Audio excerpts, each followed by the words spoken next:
Luis Alberto Vázquez es, doctor en filosofía, titular de Diálogos con la Historia y, bueno, colaborador de muchísimos años aquí en el grupo Radio Estéreo Mairán. Luis Alberto, con gusto te saludamos, Marcela Pámanes y tu servidor Juan Ceballos.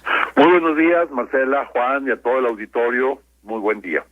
Bien, Luis, pues para conocer tu análisis, ahora sí que desde el punto de vista filosófico, sobre las causas por las que los gobiernos deben aplicar multas para que la gente tome conciencia en cuestiones tan elementales, digo, que debería marcarlo el sentido común, sin embargo no es así, como el hecho de no tirar basura en la calle, el hecho de utilizar el cinturón, que ahora sí que a golpe de multas fue como la mayoría de los ciudadanos pudo aprender a que debe ponerse el cinturón y no por su propia seguridad.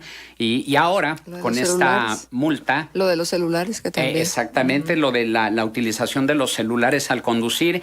Y ahora con esta iniciativa que presentó Jaime Bueno Certuche, el presidente de la Junta de Gobierno del Congreso de Coahuila, para establecer sanciones de 4,000 hasta 16,000 pesos a quienes no respeten los espacios para discapacitados. ¿En dónde encuentras tú la razón de ello, Luis?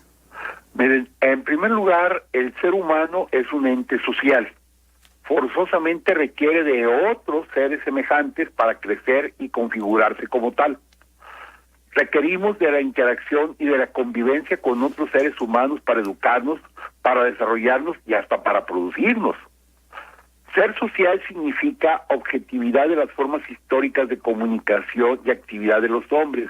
Aquí quiero destacar que la mayoría de los filósofos hablan de un contrato social, es decir, un acuerdo entre los grupos humanos para convivir, en principio pacíficamente, pero en otro momento grupos humanos que conviven pacíficamente entre sí para luchar contra otros grupos humanos para lograr obtener o buscar beneficios para ese grupo.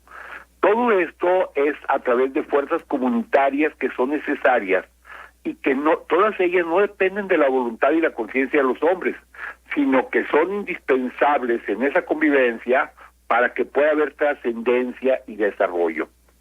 Ahora bien, toda convivencia humana establece una responsabilidad social, o sea, una carga, un compromiso, una obligación de los miembros de la sociedad, lo mismo como individuos, cada uno de nosotros, que como miembros de algún grupo humano. ¿Sí? Cicerón, en su libro Los Deberes, establece que todo ser humano tiene obligación hacia la sociedad y hacia él mismo, y propone que solo existe una verdadera y única ley, que es la razón recta, la cual, de acuerdo con la naturaleza, gobierna a todos los hombres. Esta ley es eterna y no cambia. La misma impulsa a los hombres para cumplir con sus deberes, prohibiéndoles hacer el mal. Ahora bien, ¿de qué mal estamos hablando? Este concepto de Cicerón del mal podría ser cualquier perjuicio que se cause a los seres humanos, ya sea en forma individual o en forma colectiva.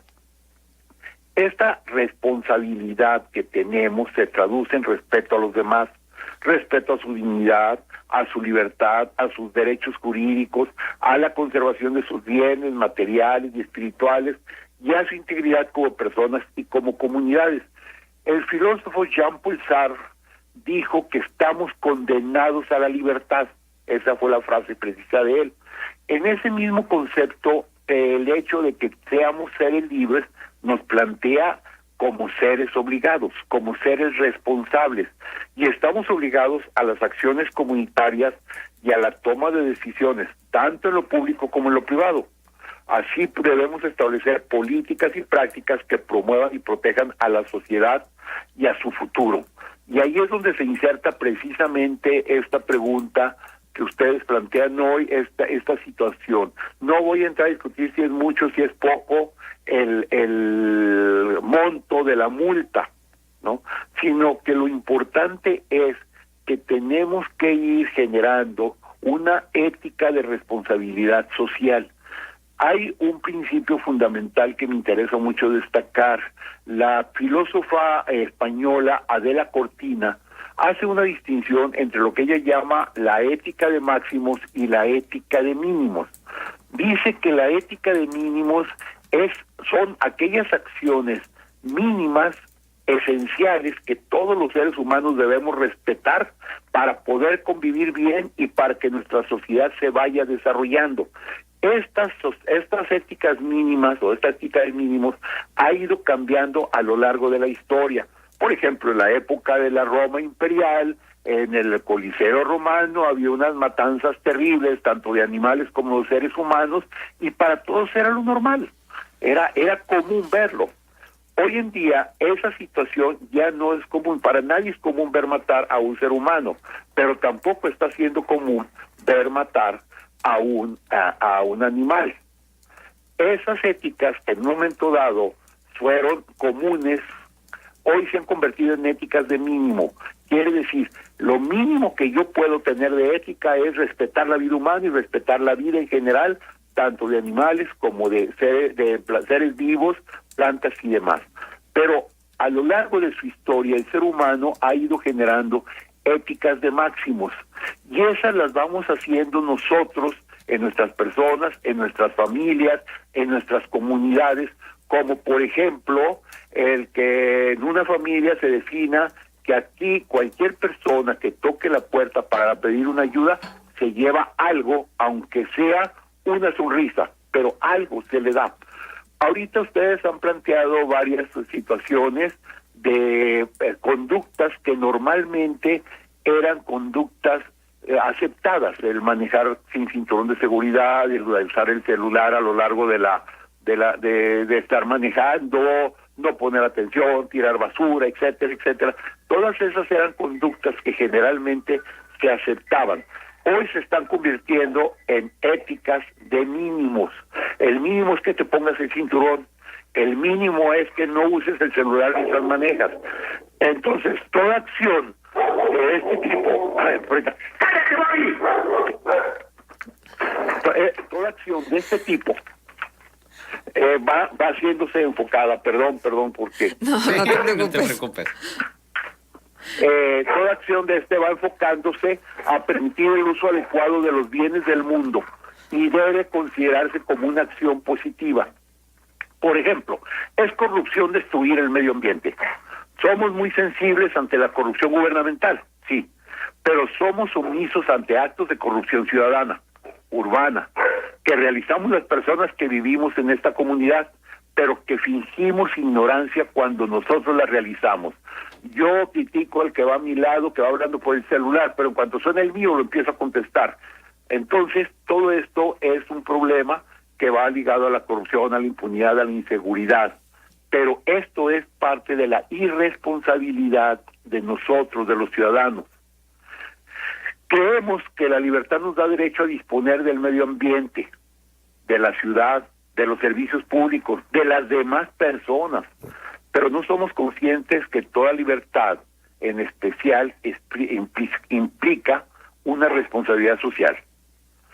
Hablamos de actitudes perversas en otras personas, las criticamos, pero no somos capaces de comprender que nosotros también somos perversos al no respetar las leyes, simples conductas de comportamiento social, vamos ahí. Cómo no pasarse un alto, cómo reducir la velocidad en lugares que así lo requieren, escuelas, hospitales y demás, tirar la basura en el drenaje, lo mencionaban ustedes, o brincarse en la fila, al que llegó antes. Nos creemos muy inteligentes porque le ganamos el paso a otra persona que sí respeta las reglas del urbanismo, de tránsito o hasta reglas religiosas. Y la verdad es que somos grotescos violadores de la honestidad en cualquier lugar cuando pensamos que el mundo es solo nuestro y que las normas se hicieron para violarlas y para violentar el Estado de Derecho que los políticos han destruido con sus corruptelas. No somos capaces de darnos cuenta que también nosotros colaboramos con ellos al realizar actos semejantes, solo que para nosotros son pequeños actos, son cosas mínimas, porque nuestro poder no es tan inmenso comparable con el de ellos. Una frase que me gusta mucho es: no culpes a las demás personas por tus errores, tampoco culpes tus errores por tu irresponsabilidad. Creo que es indispensable empezar a ser responsables ahora mismo, ya, porque si no, dentro de poco habremos acabado con todo aquello que a lo largo de la historia los pensadores éticos nos han entregado, y ese valor lo consideramos innecesario.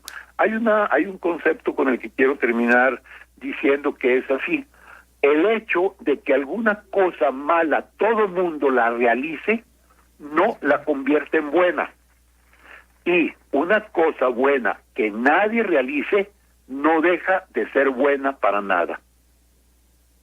Es muy importante esto que tú dices, Luis, lo que me lleva a preguntarte, en cuanto a la condición humana, ¿hay alguna tendencia innata, natural, propia de la condición de seres humanos que nos mueva a ser positivos o a ser negativos? ¿O volvemos a la clásica frase de que el hombre no es malo por naturaleza, sino es el ambiente el que lo torna malo? ¿Cuál es tu opinión al respecto? Para que el hombre, por lo general, necesite precisamente estas restricciones o estas recompensas para poder hacer bien las cosas, cuando la recompensa debería ser el hacer el bien por sí mismo. Mira, has tocado el punto esencial de la filosofía humana. Y voy a moverme tantito de tiempo, ¿no? Hay filósofos como, por ejemplo, Thomas Hobbes, como Maquiavelo o como Mendelssohn, que establecen el criterio de que el ser humano es malo por naturaleza, que trae inserto en su espíritu la maldad, que ya de por sí está pensando en cómo destruir a los demás. Pero hay filósofos como San Agustín, como Santo Tomás, como Rousseau, que establecen que el ser humano es bueno por naturaleza. Y sí, lo que mencionas, es el medio ambiente el que en un momento dado inclina la balanza de la persona hacia el bien o hacia el mal. Y es aquí donde entra mucho una educación con conciencia, ya claro, una educación con conciencia, no una educación académica. Yo puedo ser el más destacado físico, financiero, etcétera, etcétera, y no ser una persona consciente socialmente, ¿sí? En cambio, puede ser que yo tenga una mínima educación académica, pero sí tengo una conciencia social muy fuerte. Algunos filósofos también dicen que tenemos esta caricatura que hemos visto muchas veces, por ejemplo, en el Pato Donald, donde tenemos un diablito en un hombro y un angelito en el otro hombro. El diablito nos dice, actúa mal, y el angelito nos dice, no, actúa bien. ¿Se acuerdan de esa caricatura? Claro. Sí, Bien, claro. eso es lo que llamamos conciencia. Y la conciencia humana es precisamente esa capacidad que no tienen los animales de poder decidir cuándo hacer algo para beneficiar o cuándo hacer algo para perjudicar. En ese mismo aspecto nosotros tenemos la posibilidad de ser libres de actuar. Es más, recordemos que la misma doctrina católica, cristiana, nos dice que Dios mismo te deja actuar en pecado, dándote la libertad, el libre albedrío, que no te condena más que cuando tú, siendo completamente libre, decides actuar mal. Entonces, yo siento que el camino fue el mismo que en un momento dado Sócrates en la República de Platón menciona: educar a los ciudadanos para crear una comunidad donde todos puedan ser felices, donde todos puedan vivir bien. Yo siento que por ahí va. Las multas, como me preguntaban hace un momento, pues las multas son una forma de castigar, pero y son indispensables. Yo pienso que es necesario mantenerlas, pero creo que lo más importante es que camináramos hacia una conciencia de que estamos viviendo una situación terrible y que este mundo está caminando hacia su propia destrucción, a menos de que los únicos que la podamos salvar lo hagamos, que somos nosotros mismos. Muy bien, Luis, pues como siempre muy interesante tu disertación. Luis Alberto Vázquez, doctor en filosofía, titular de Diálogos con la Historia. Nuestro agradecimiento por tu participación aquí en Contextos. Muchas gracias, muy buenos días. Felicidades.